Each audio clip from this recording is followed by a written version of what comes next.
कहते हैं किसी भी ओवरनाइट सक्सेस के पीछे सालों की मेहनत होती है। एक पागलपन होता है उस सपने के लिए, और बचपन से ऐसा ही कुछ पागलपन था एक माली के बेटे में फुटबॉल को लेकर।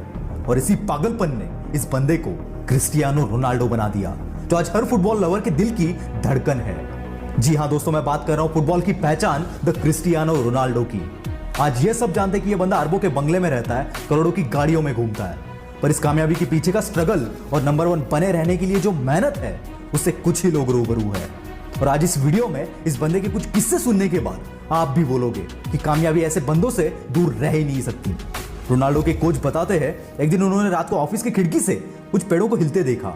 उन्हें लगा कोई मीडिया वाले जासूसी कर रहे हैं, पर पूछताछ करने के बाद पता चला कि रोनाल्डो जंगली पेड़ों के बीच अकेले प्रैक्टिस कर रहे थे ताकि अपने स्किल्स को और इंप्रूव कर सके। जब ट्रेनिंग के बाद बाकी टीममेट शावर लेने चले जाते थे तब भी यह बंदा अकेले प्रैक्टिस करता था। और जहां हम 6 बजे ऑफिस छूटना होता है वहां 5 बजे ही तैयार होकर बैठ जाते हैं, क्योंकि हम जो कर रहे हैं उसमें हमारा पैशन ही नहीं है। हम तो बस किए जा रहे हैं, भीड़ के साथ चल रहे हैं। अकॉर्डिंग टू रिसर्च 96% लोग अपने पैशन को फॉलो नहीं करते, और ये 96% लोग उन 4% लोगों के लिए काम करते हैं जो 100 बार हारने के बावजूद भी अपने पैशन पर गिव अप नहीं करते। लूजर्स हमेशा बहाने बनाते हैं, घर वाले सपोर्ट नहीं करते, पैसा नहीं है, स्किल्स नहीं है, वगैरह वगैरह, पर विनर्स ऐसी हालातों में भी रास्ते खोज ही लेते हैं। रोनाल्डो के लाइफ में भी कई मुश्किलें आई, पर ये मुश्किलें इस बंदे का बाल भी बांका ना कर सकी। 12 साल की उम्र में इस बंदे को फुटबॉल के लिए अपने फैमिली से दूर रहना पड़ा। 15 साल की उम्र में हार्ट प्रॉब्लम की वजह से डॉक्टर ने इन्हें फुटबॉल खेलने से मना कर दिया। पर अब तक तो ये गेम इस बंदे की जान बन चुका था, और अब इनके पास 2 रास्ते थे, एक तो फुटबॉल खेलना छोड़ दो या दूसरा एक रिस्की सर्जरी कर लो। और बेशक इस बंदे ने दूसरा रास्ता चुना।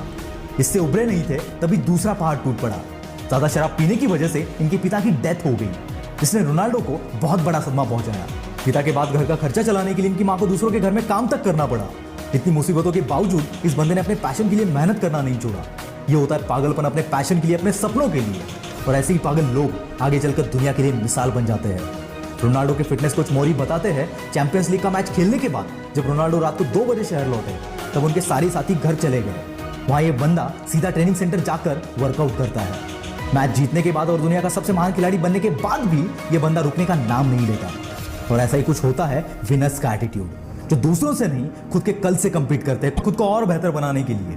और ऐसा नहीं है कि रोनाल्डो से ज्यादा टैलेंटेड प्लेयर्स नहीं है, पर इस बंदे के जितना हार्डवर्क कोई नहीं कर पाता, और इसी हार्डवर्क की बदौलत कामयाबी इनके कदम चूमती है।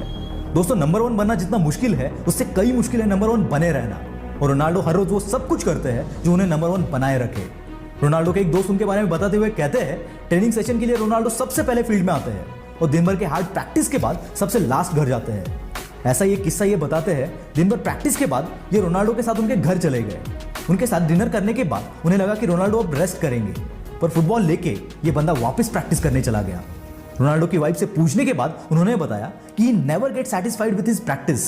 वो हमेशा कुछ ज्यादा करना चाहते हैं और वो करते भी है। क्या तुम दे सकते हो ऐसा डेडिकेशन तुम्हारे सपनों के लिए?